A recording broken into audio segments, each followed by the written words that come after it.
Okay, we are back, and we're going to do Ecclesiastes 2. Something weird happened, because when I did the video yesterday and I read through Ecclesiastes 1, now remember that was vanity. All is vanity. The first time I read this book, I got the sense that this guy had come to a point where he realized nothing he did was right. He may have been suffering from some really, really strong depression.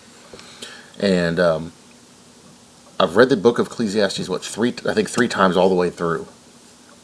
And last night, after I did that, I didn't hardly sleep last night.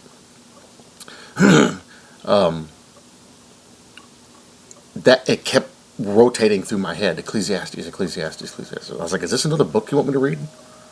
And I was just kind of going over Ecclesiastes 2, and I was like, okay, I think I see what's going on here. And yeah, I am being pushed to read this.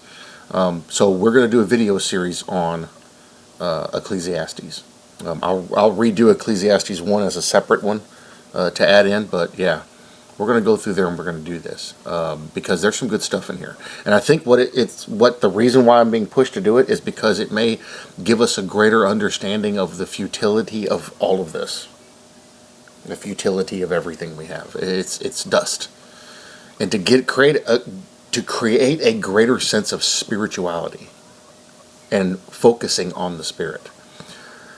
Before I start, let me again reiterate the video I did about that article from that chief. I know people are going, oh, eye roll.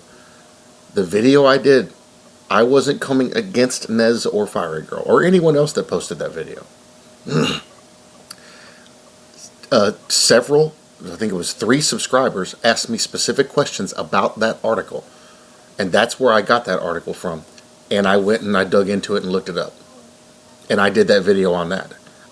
I didn't find out till after.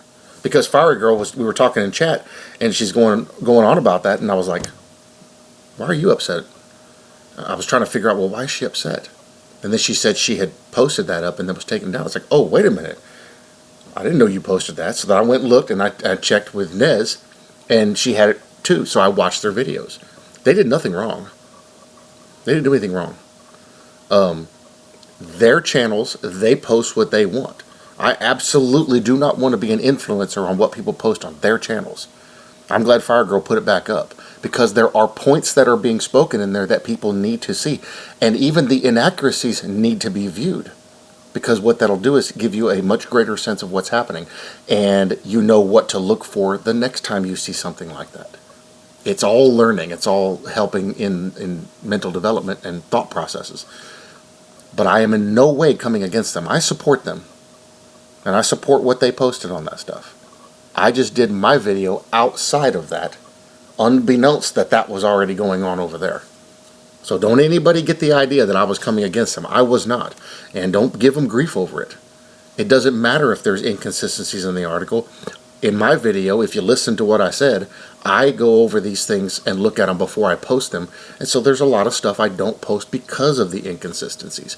If the greater volume of inconsistencies than there is consistencies, I leave it out. That's just me. Now, I may take excerpts from that article, but that's just how I do my channel. They do their channel their way. So please, I hope no one has gone over there and said, well, but Mr. Christian said, no, I support them. See, I've had people do that to me with Tim Henderson. No, but Tim said this and Tim said that. I was like, I know. I watch his videos. I support Tim. And they tried to cause division. That's not happening. See, I talk to my sisters. I talk to my brothers. And if something like that comes up, we come and we communicate with each other. Somebody tried to do that with me and Lisa Boyce. I was like, oh, I don't think so.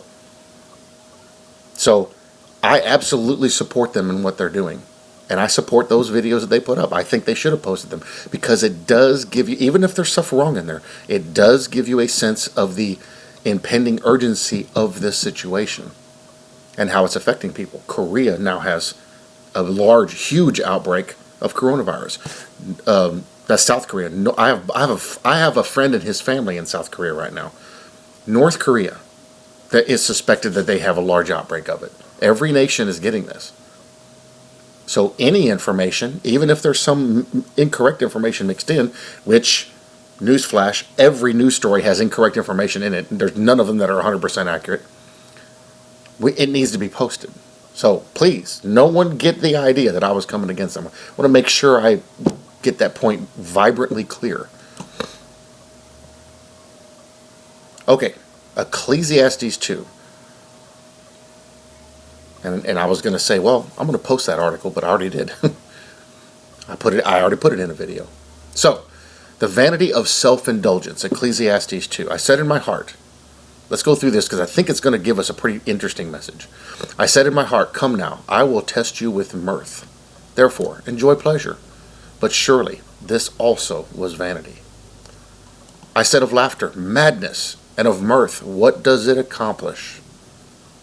I searched in my heart how to gratify my flesh with wine, while guiding my heart with wisdom, and how to lay hold of folly, till I might see what was good for the sons of men to do under heaven all the days of their lives.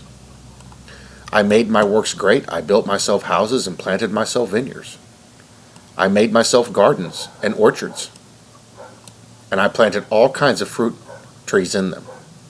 I made myself water pools from which to water the growing trees of the grove. I acquired male and female servants, and had servants born in my house. Yes, I had greater possessions of herds and flocks than all who were in Jerusalem before me. I also gathered for myself silver and gold, and the special treasures of kinds and of princes, of kings and of provinces. I acquired male and female singers, the delights of the sons of men, and musical instruments of all kinds. So this is going back to being rich and how I think he realized wasn't doing him any good. So I became great and excelled more than all who were before me in Jerusalem. Also my wisdom remained with me. Whatever my eyes desired, I did not keep from them. I did not withhold my heart from any pleasure, for my heart rejoiced in all my labor, and this was my reward for all my labor. Then I looked on all the works of my hands that I had done, and on the labor in which I had toiled, and indeed all was vanity, and grasping for the wind. There was no profit under the sun.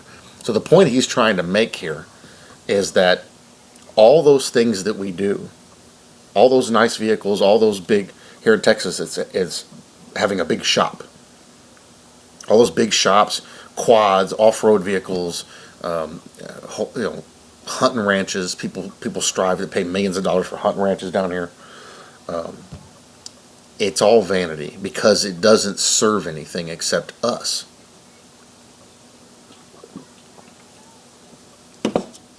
One of the reasons why a lot of in the beginning of the church, people abandoned everything and went and solely served the church was because they wanted to take the worldly distraction out of the equation so they could focus on spiritual things, and they did that. Now, of course, throughout the years, that's changed. That's almost impossible to do now. You can just be homeless. Some people buy a small piece of property and put a bunch of money in the bank to auto-draft the whatever taxes are that are going to come off of it, and they go and they live out in the woods and they camp out there on that property.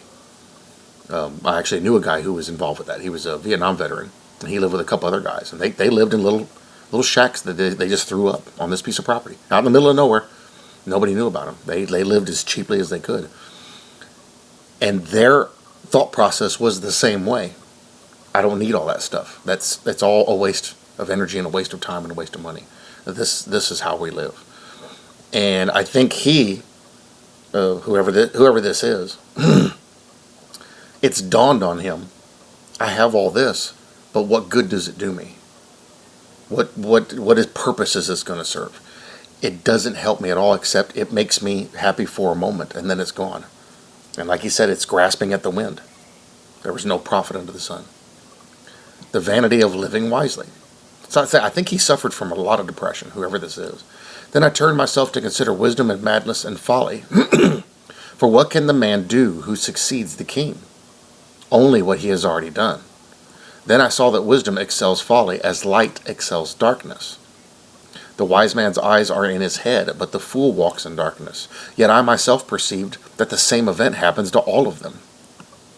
Yeah, actually, that's the truth.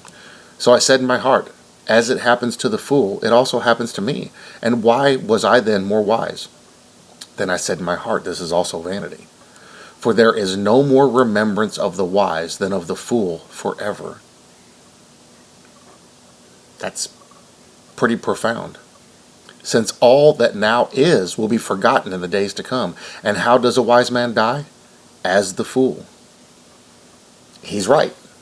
So somebody who's an idiot, somebody who's rich in wisdom, when they both die exactly the same way, go into the same hole in the ground, and everything is forgotten.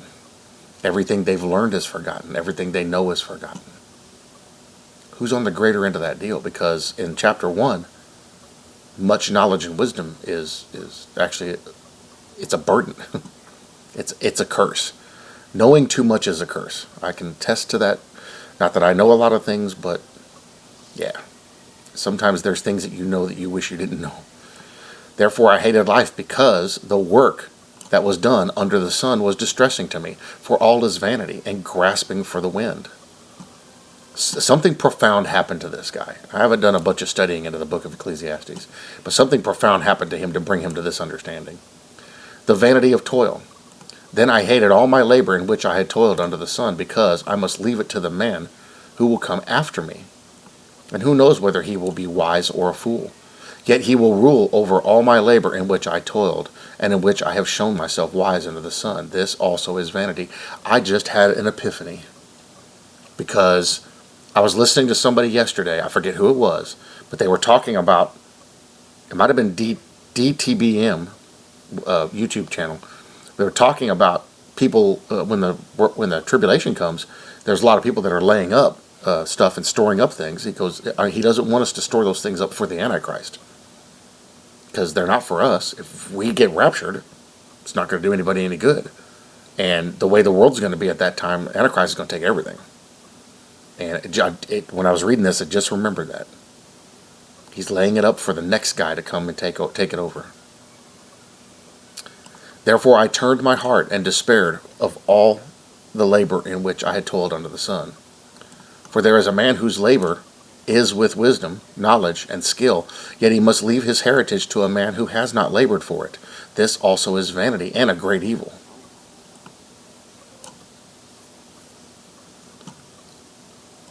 For what has man for all his labor, and for the striving of his heart, with which he has toiled under the sun? For all his days are sorrowful, and his work burdensome. Even in the night his heart takes no rest. This also is vanity.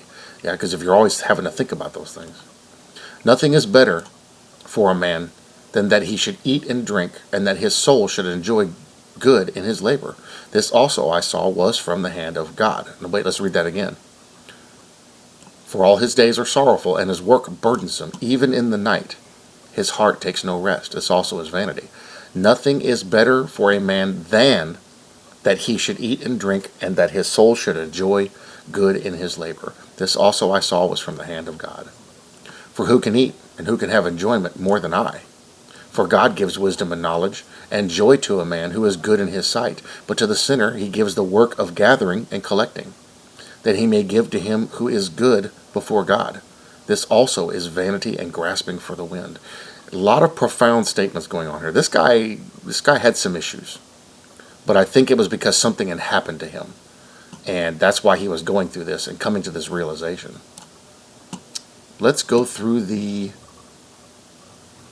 commentaries. At the beginning of his search for happiness, oh, this is Solomon, okay. I haven't studied big into the Ecclesiastes.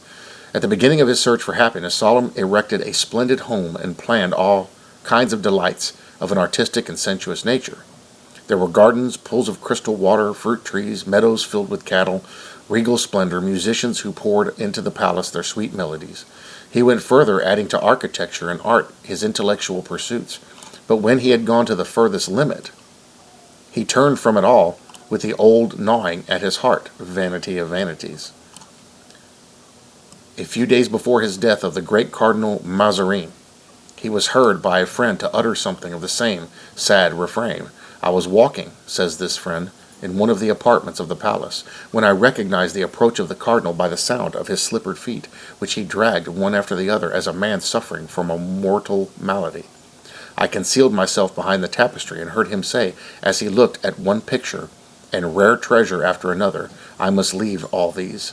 Let us, in the light of these things, ponder again those words of Christ in Luke 12:33, sell what you have and give alms. Provide yourselves money bags which do not grow old, a treasure in the heavens that does not fail, where no thief approaches nor moth destroys. So this was Solomon that was struggling with this stuff. But, let me see, there's another one. But it looks like maybe other men have come to this same conclusion. It struck them that, wait a minute, well, I'm not doing myself any good by doing all this stuff. And, having a lot of stuff, well, that's the end of the commentaries. Having a lot of stuff really is a curse, because you're always wondering about it. You're always struggling to keep up with it. You're always struggling to maintain it. You're always spending tons of money on that. And what good does it serve? Because either something happens like a flood, a tornado, fire, and destroys all of it, or when you pass away, it goes to the next person. You've worked for them. You've worked for the next guy. Now, that's not to say there's anything wrong with doing that stuff. There's nothing wrong with it at all. What he's realized is that what I'm doing here isn't a benefit. It's not a benefit to me. It's a benefit to the next guy. But it's not really a benefit to me. I enjoy in the things that I've done. I enjoy and take pleasure in the things I've created and things I've made and things I've partaken of and that kind of stuff, and the gifts of the Lord, which you can read throughout the rest of the Bible, and there's a lot of gifts of the Lord that come. But I know that these things are vanity. These things don't serve the purposes of God.